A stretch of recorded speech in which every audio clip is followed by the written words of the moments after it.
poor waitress fell in love with the janitor who swept the floors of the restaurant every night, unaware he was a secret billionaire hiding behind worn gloves and faded overalls. She saw kindness in his tired eyes, not the fortune buried beneath his silence. Every shift, they shared cold coffee, small dreams, and laughter that made their poverty feel like paradise. But when the janitor she loved suddenly returned, not with a mop, but with a lawyer, a checkbook, and a shocking declaration that he was now the owner of the restaurant, the entire staff froze in disbelief. Why would a billionaire pretend to be a janitor? Why choose her restaurant of all places? And what would happen to the poor waitress who loved him before his billions came to light? Laya Dawson never planned to fall for anyone. Her days were measured by exhaustion and survival. Early mornings at the diner, late nights studying under flickering dorm lights. She was a scholarship student at the community college nearby, studying business administration, though the irony wasn't lost on her. She was learning about wealth while serving people who'd never notice her name tag. The uniform clung to her in the heat, her hair always escaping the bun, her shoes pinching her toes from too many double shifts. But she endured because endurance was all she'd ever known. The janitor came into her life quietly, like the hum of the neon sign above the counter. Always there, always unnoticed. His name was Eli, or at least that's what the staff called him. He was tall, shoulders stooped as if the world pressed down on him harder than most. His beard was rough, his eyes blue and tired, but kind. He cleaned without complaint, mopped the same floors she spilled coffee on, and always left after closing, whistling a tune that didn't belong in a place that smelled of grease and bleach. Laya didn't think much of him at first. She was too busy balancing trays and tips, her mind occupied by tuition fees and her mother's unpaid hospital bills. But one night, after a rush of rude customers left her in tears, Eli slid a napkin across the counter with words written in blocky letters. "You're doing better than they ever could." She looked up, and for the first time, really saw him. There was something in his gaze, an understanding that came from pain, not pity. That night, they shared leftover soup and quiet conversation. He told her he'd worked every kind of job and smiled when she said she dreamed of owning a small cafe one day. Their friendship bloomed in silence and simplicity. She'd save him pie. He'd fix the leaky sink when no one was watching. He never spoke much about himself, but his hands were too clean for a man used to janitorial work, his posture too refined beneath the stoop of humility. Laya noticed, yet dismissed it as imagination. People hid many things to survive. Sometimes after her shift, she'd find him outside sitting by the alley, his coat torn, his gaze fixed on the sky, like he was waiting for something beyond the stars. She'd join him, clutching her textbook, and talk about the world she wanted to build, not realizing the man beside her once built it and walked away. One evening after closing, she found him bleeding from a cut on his palm. He tried to hide it, but she took his hand and cleaned the wound, her touch trembling. "You should take care of yourself," she whispered. "I'm trying," he said softly. "More than you think." The way he said it made her heart ache. Days blurred into nights. The world outside remained cruel and indifferent, but inside that worn-out diner, something fragile grew, something neither of them dared to name. She started waiting for his shadow to pass by the kitchen window, for his quiet, "Good night, Miss Dawson," before he disappeared into the darkness. Then one morning he didn't show up. The mop stood idle in the corner, the supply closet untouched. Laya asked around, but no one knew where Eli had gone. A week passed, then two. Each night she caught herself glancing at the door, half expecting him to walk in with that humble nod. The silence became unbearable. She began to wonder if she had imagined him, a dream built out of exhaustion and loneliness. It was on the third week, during a slow evening shift, when a black car pulled up outside the restaurant. No one ever came in cars like that, sleek, tinted, gleaming under streetlights like wealth itself. The bell above the door rang. Every head turned. From the car stepped a man in a tailored suit, his posture straight, his presence commanding. Laya's tray almost slipped from her hands. The eyes, those same blue eyes, looked at her with a familiarity that sent chills through her chest. But the man who stood before her was no janitor. His beard was gone, his hands were clean, his voice deeper, steadier. "Miss Dawson," he said, the faintest tremor in his tone. "May we talk?" The manager froze. The cooks peeked through the kitchen window. Laya couldn't move. Every memory, every word, every shared moment crashed together in disbelief. He didn't wait for an answer, just turned toward the door and held it open, silently asking her to follow. Heart pounding, she walked out into the cool night air. The car door closed behind her with a soft, final click that sounded too much like fate. Inside, surrounded by the scent of cedar and leather, Laya sat trembling. He turned to her. Not Eli, but someone else entirely. "My name is Elias Ward," he said quietly, "and I owe you more than you'll ever know." The world tilted. She didn't understand. Not yet.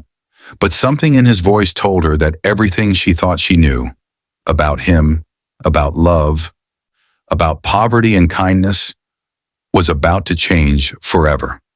The silence inside the car felt too heavy to breathe.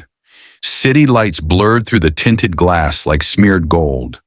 Laya sat rigid, hands clutched in her lap, still wearing her stained apron. A waitress beside a man who no longer fit the name Eli. She stared at him, her voice barely above a whisper. "Elias Ward?" The name struck a bell she couldn't place. Then it hit her. Ward Industries, the scholarship fund stamped across every financial aid letter she had ever received. Her chest tightened. Your company." "My mother's company," he corrected softly. "Now mine again." The words tangled in her mind. She remembered the day she received her scholarship email. The relief, the tears, how her mother had clutched her shoulders and said, "Someone out there believes in you, Laya." And now that someone sat beside her, watching her like she was the only truth left in his world. Elias's voice broke through the silence. "I didn't mean for you to find out like this. Not here, not this way." She turned toward him, anger and confusion swirling like a storm behind her eyes. "You swept floors, Eli. You fixed leaks. You ate leftover soup with me. Why would you do that?" He inhaled slowly, gaze distant. "Because I needed to remember what it felt like to earn something that wasn't bought." Laya blinked. "I don't understand. I was born into money I never had to work for. Every decision I made was calculated for me. By shareholders, by family, by bloodlines that worship power. I tried to lead Ward Industries, but..." He paused, the muscles in his jaw tightening. "I failed. I hurt people. 2 men died at one of our sites because of a decision I approved without thinking. My mother called it collateral damage. I called it the day I lost myself." The confession hung in the air, thick with remorse. Laya's throat tightened. "So you disappeared," she said quietly. He nodded. "I gave up everything. The board, the mansions, the name. I wanted to see if I could survive without any of it. To live among people who didn't know who I was. I needed to understand what my decisions had destroyed." His eyes flickered toward her. "And then I met you." Her breath caught. "You served me that burnt pie on my first night," he said, smiling faintly. "You apologized 3 times for something that wasn't your fault. I hadn't seen kindness like that in years." She wanted to be angry, to tell him that lies, no matter how noble, were still lies. But as she looked at him, she saw the same man who once mopped the floors beside her, the same eyes, only now stripped of disguise, of shame. "You could have told me," she whispered. "I wanted to," he admitted, "but I was afraid you'd see me as everyone else does. A name, not a man." Laya looked out the window. The city glimmered with lives that didn't care about the powerful or the poor. It just kept moving. "And now?" she asked. "Why come back?" "Because I bought the restaurant." Her head snapped toward him. "What?" He met her gaze. "I bought it this morning, not to show power, but to keep it from closing. The owner was in debt. The staff would have lost everything. You would have lost everything. I couldn't let that happen." The words should have sounded noble, but they pierced her chest with confusion. She didn't know if she was supposed to be grateful or furious. "Do you hear yourself?" she whispered. "You say you left to escape power, And the first thing you do is use it to change my life. I used it, he said softly, to protect you. She flinched. You don't get to decide what I need protection from. He looked at her, really looked, and his silence told her he knew she was right. The car slowed, turning off the main road. Through the window, an iron gate rose ahead, lit by marble lamps. Beyond it stretched a mansion, massive, glowing, elegant. Her breath hitched. Where are we? My home, he said, or what's left of it. The car stopped. A valet approached, bowing slightly before opening the door. Laya stepped out into a world she had only seen in magazines. Polished stone, manicured gardens. The scent of jasmine carried on the wind. She wanted to turn back. She didn't belong here. Elias walked beside her in silence until they reached the entrance. The doors opened to reveal a foyer bathed in golden glass. Marble floors gleamed under the chandelier's light, and portraits of solemn-faced ancestors stared down with judgmental eyes. Her thrift store shoes squeaked against the marble. Her reflection shimmered in the floor. A girl from nowhere standing in the heart of privilege. This is where you live, she whispered. This is where I used to live, he corrected. Now it's just a museum of mistakes. She looked around, trying to understand the man before her. The janitor who'd been humble, gentle, almost shy. Here he seemed heavier, as if the wealth itself was a weight pressing down on him. Your mother, she said softly. She built all this?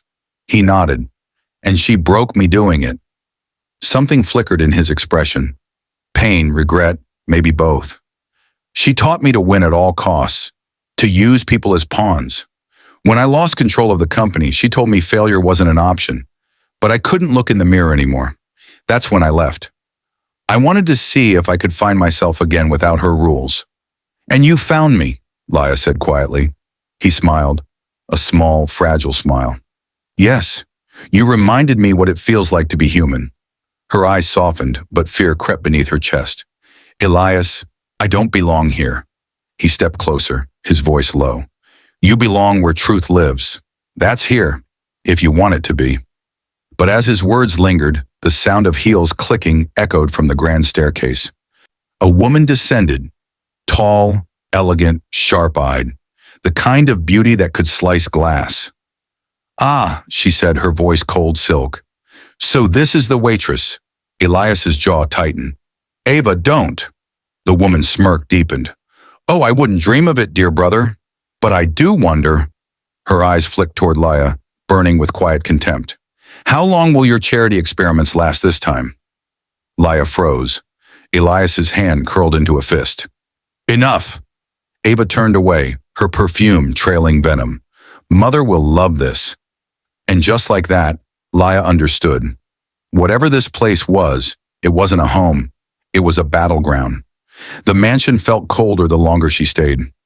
Every chandelier shimmered like a crown she couldn't wear. Every hallway whispered of belonging she didn't have.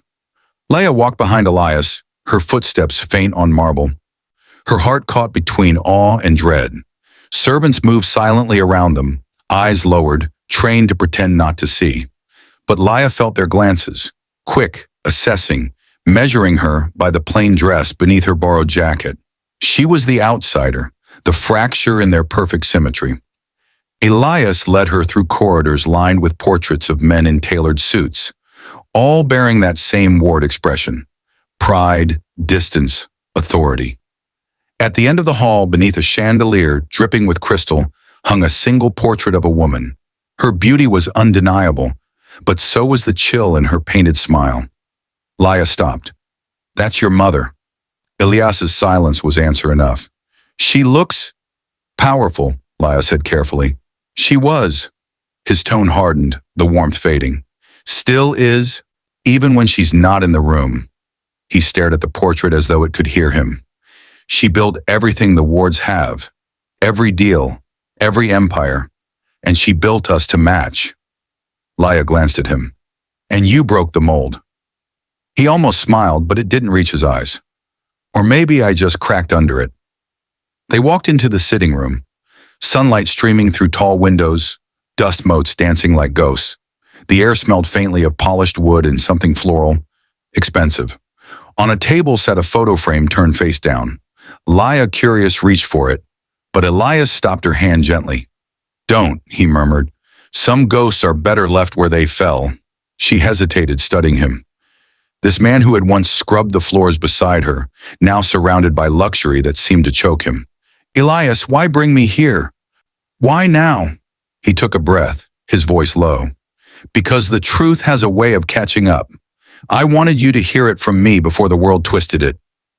Before she could ask what he meant, a voice interrupted. Calm, cold, deliberate. "Twisted truth is the family language, dear brother." Ava stood at the doorway, a glass of wine in hand, her expression carved in disdain. She sauntered forward, each step echoing confidence money could buy. Laya stiffened. "I see you're getting comfortable," Ava said, her gaze sliding toward Laya. "Did he tell you how he disappeared for 2 years? How he abandoned the company, the family, everything? To mop floors and chase some moral epiphany?" Elias's tone sharpened. "Ava, this isn't your concern." "Oh, but it is," she replied sweetly. "You bring a waitress into our home, and it becomes everyone's concern." Laya opened her mouth to speak, but Elias's hand brushed hers under the table, a silent plea to let it go. But she couldn't. "I didn't ask to be brought here," she said quietly, her voice trembling but steady. "I didn't come for your approval." Ava smiled, venomous and elegant.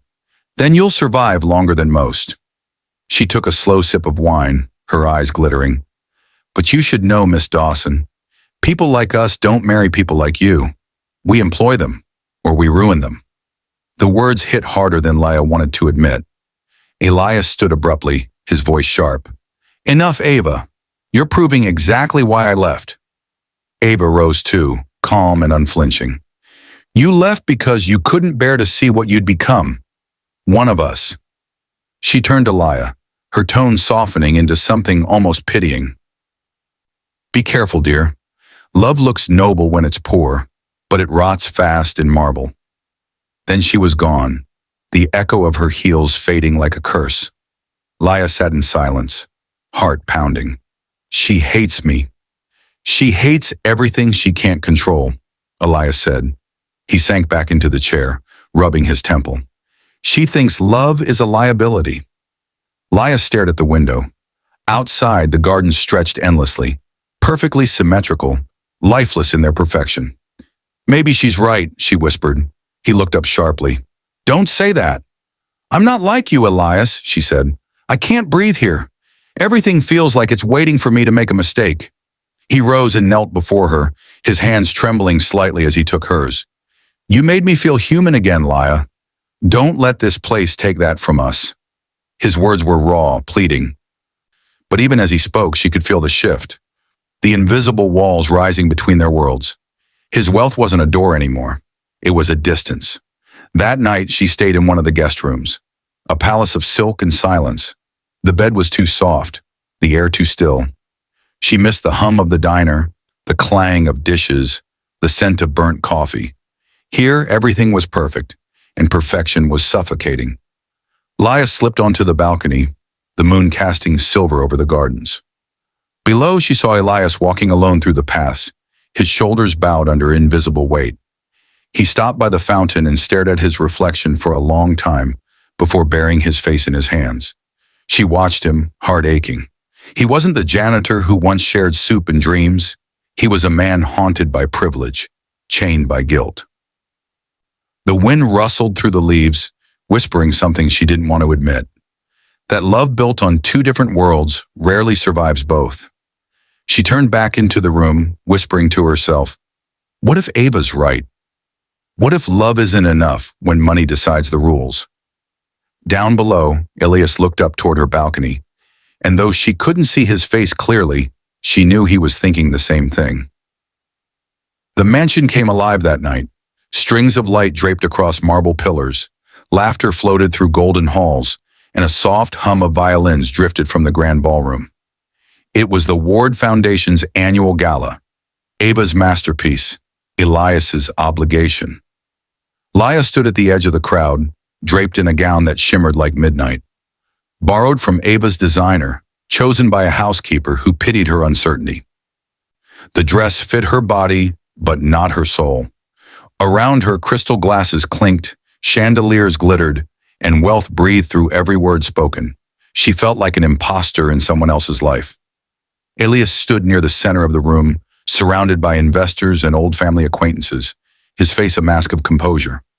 Every so often, his gaze found hers, and for a heartbeat, the crowd faded. Ava approached her with a champagne glass, wearing a smile sharp enough to draw blood.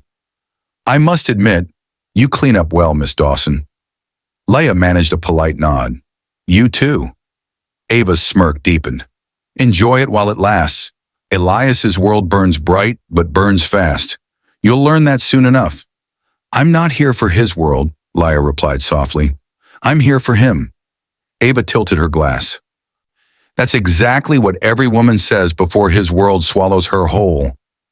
Before Laya could respond, the room shifted.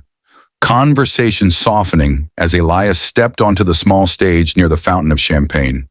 The orchestra's melody quieted and all eyes turned to him. He looked composed, but Laya recognized the tension in his shoulders. "Good evening," he began, voice steady yet weighted. "Tonight we celebrate the legacy of Ward Industries. Its innovation, its generosity, its future." Applause rippled politely. He continued, "But a legacy means nothing without accountability. 2 years ago, I made decisions that cost lives. 2 workers who trusted me to lead responsibly. I failed them." The room stilled. Glasses froze midair. Ava's smile faltered for the first time. Elias took a breath. "I left everything behind because I couldn't stand to live with what I'd become. I needed to start over. Not as a CEO, but as a man. I took a janitor's job at a diner miles from here. I thought I was running from my guilt. Instead, I found grace." His eyes found Laya's. "She reminded me that dignity doesn't come from money. It comes from kindness, from the way you treat people when you have nothing left to give." A murmur swept through the crowd. Laya's throat tightened, tears pressing against her eyes. Ava's voice sliced through the silence. "Touching story, brother, but perhaps the guests deserve the full truth." She glided to the stage, her voice sugar and venom. "You left because you couldn't face the lawsuits, the scandal, the board's fury. Don't romanticize failure. You hid, Elias. You didn't heal." The audience tensed. Cameras turned. Elias's jaw tightened, but he didn't flinch. "You're right," he said simply. "I did hide, but not from the law, from myself." He turned to the crowd again, his tone deepening. "I can't undo the past, but I can rebuild what was broken. Starting tonight, I'm establishing a restitution fund in the names of those 2 workers. Every penny of my personal fortune will go toward rebuilding the communities our negligence destroyed." Gasps filled the room. Someone whispered, "His entire fortune?" Ava's face went pale. "You can't do that," she hissed. "You'll destroy everything Mother built." Elias met her gaze. "Then maybe it's time something new was built. Something right." The room erupted. Voices rising, flashes blinding, questions flying. Through the chaos, Laya stood frozen, her heart pounding with pride and fear. When it was over, when the guests began to scatter into murmuring clusters, she found him alone near the balcony, shoulders heavy, but eyes lighter than she'd ever seen. "You meant it," she said softly, stepping toward him. "All of it." "I had to," he replied. "I couldn't build a life with you while standing on the ashes of others." She smiled faintly through her tears. "You didn't need to buy redemption, Elias. You already earned it the day you picked up that mop." He looked at her, a flicker of disbelief in his eyes. "And you stayed." "I didn't fall in love with your money," she said. "I fell in love with the man who used to sit in the alley and listen when no one else did." He laughed softly, almost in relief. "Then let's go back there." Laya blinked. "Where?" "Back to where it started," he said. "The diner, the bus stop. Anywhere that doesn't smell like power." Hours later, when the mansion's lights dimmed and the echoes of champagne laughter faded, they left. The black car that had once felt like a cage now carried them back to simplicity, to the small corner diner where the air smelled of coffee and rain. The closed sign hung in the window, but Elias stepped out anyway, walking to the cracked bench by the bus stop. Laya followed. He sat, loosening his tie, the night breeze brushing through his hair. She sat beside him, resting her head on his shoulder. For a while, neither spoke. The city moved around them. Sirens, laughter, distant thunder. Then Elias murmured, "You know, I used to sit across the street from here, pretending to be a beggar, just watching people pass." Laya smiled faintly. "I probably would have stopped and given you soup." "You did," he said, "every night, in a different way." She looked at him then, really looked. Not the billionaire, not the janitor, but the man who had finally found himself. "What happens now?" she asked. He smiled. "Now we build something honest. Maybe a small restaurant. Yours this time." She laughed softly. "With you as what? The janitor again?" He grinned. "If it gets me closer to you, I'll mop every floor myself." The streetlight flickered above them, casting a halo of gold around their joined hands. Inside the silence that followed, something shifted, not in the world around them, but within it. The space between wealth and poverty, guilt and forgiveness, had closed. They weren't two halves of different worlds anymore. They were the same, scarred, rebuilt, redeemed.